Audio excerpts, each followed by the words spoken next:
歡迎返嚟人生案件重組。今日我哋調查第6個線索，究竟係啲乜嘢呢？點解大道理都改變唔到我哋嘅人生？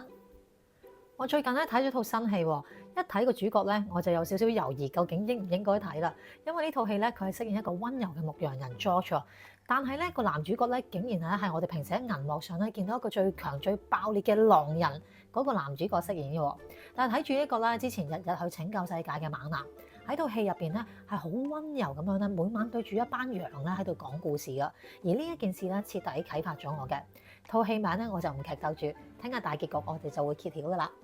咁講翻呢個故事裏邊啦，表面咧就好似一群羊喺度查案嘅，但係我反而睇到咧，其實係我哋每個人面對自己世界嘅時候嗰個縮影啊。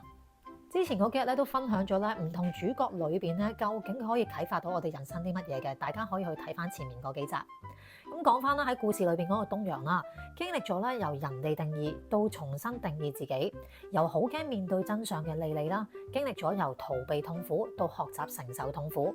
因為人咧唔係靠知道去改變嘅，而係靠重新理解呢個世界咧，先可以做出一個改變嘅。點樣重新理解一個新嘅世界呢？好多人成長其實從來都唔缺乏知識嘅，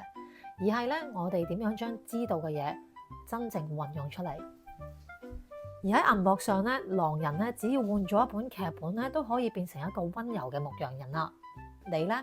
你可以話劇本嚟嘅啫嘛，但係其實我哋人生邊一個時間唔係做緊戲呢？當我設計身份重塑系統嘅時候，我唔想再做一本好厚嘅教科書去說教，我反而設計咗一套咧好似偵探遊戲咁樣，用故事啦、情景啦、微小嘅行動咧，令到我哋大腦咧不知不覺中咧建立咗一個新嘅選擇模式。